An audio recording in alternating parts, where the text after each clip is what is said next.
Hello everyone, I hope everyone had a good Christmas and a happy new year. I got COVID for my New Year's, but it's all gone now, so it's all good. Anyway, this is a new year, which means this is a new studio, and that means I have a new architecture project to show you guys. So the project I'll be occupied with for the next 4 months is an interpretation center in Tokyo, Japan. Honestly, I had to Google what an interpretation center was, and to sum it up, it's just a place to showcase, a cultural heritage, and they're typically located in a place with rich history. And coincidentally, our site is one of those places with a rich history, and that is Sumida Park in Tokyo. So the river that runs through the park also has a really long history, and I'll talk more about the park right after I introduce everything else first. So this is kind of what my 4 months will look like. First month, I'll be doing research and getting myself familiar with the site. Pretty much just figuring out what am I building on exactly. Second month is probably going to be some model making and basic form making, sort of trying to figure out what our building is going to look like. Third month is just building the full model and refining that model over time. And then the last couple of weeks of the project will be the final drawings and stuff like that. And yeah, that's pretty much how that's all going to go down. The first video that you're watching right now will be focusing on the first month, the research part of the project. So throughout these 2 weeks of research, this is what I've learned about my site. So a good majority of the history actually lies in the river. The history dates back to the Edo period, so obviously that's too much to cover, so I'm just going to give you guys a couple of facts that I've learned.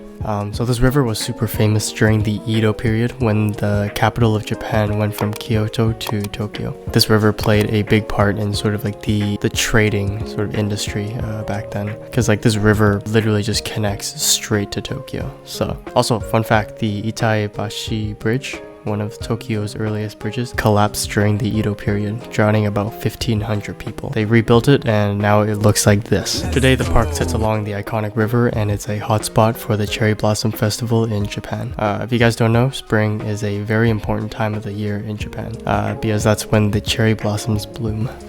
Cherry blossoms symbolize fragility, hope, and rebirth, and Japan has a whole holiday for the cherry blossoms called Hanami, with the most popular places to celebrate this holiday being the Philosopher's Path in Kyoto and Nara Park. If you just search up cherry blossoms Japan, these pictures you see here are at the Philosopher's Path. Okay, I have a lot more to talk about, but it's starting to get a little boring, so let's check out the drawings that I did for my research. Here are all the drawings that I have lined up here, and we'll go through them one by one.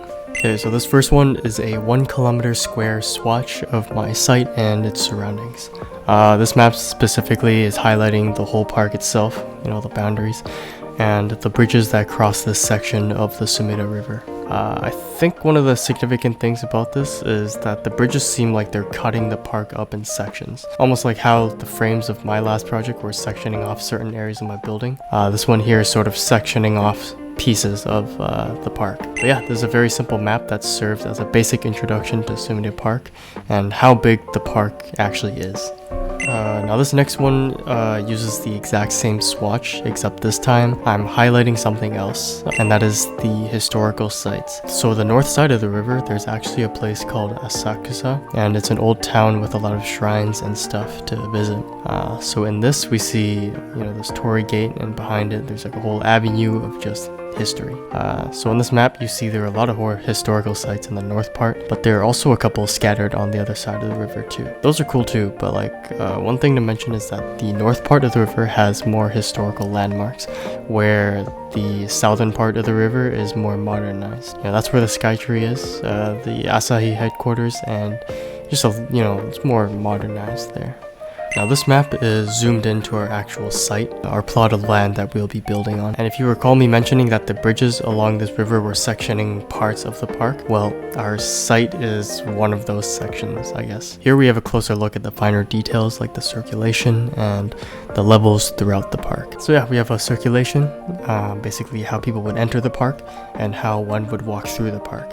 I want to point something out though, and that's the relationship between the adjacent buildings and the park. All along this side of the street, there are things like vending machines, cafes, restaurants, So although it's probably not worth wasting my time looking into all these things, it's worth mentioning there might be people who would be going from the vending machines to the park and, vice versa.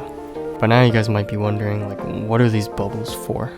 You've seen these bubbles throughout my drawings recently. What does all that mean? pretty much I've been using these bubbles to represent points of interest and moments where people might stop or pause.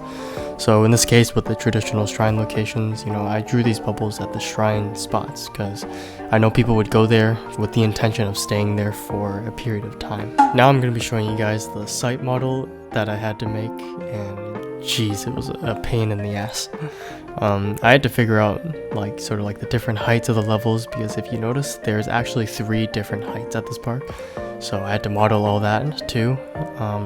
Honestly, just trying to replicate the entire park is overall just a difficult task. I didn't add as many details as I hoped, since I only modeled just enough so we could make proper maps and drawings out of them. So yeah, I really like my rendering software, Onscape, because they actually have these cherry blossom models, and that obviously emphasizes the significance of this park by a lot. Also like the physics of the trees and stuff too. It's pretty nice.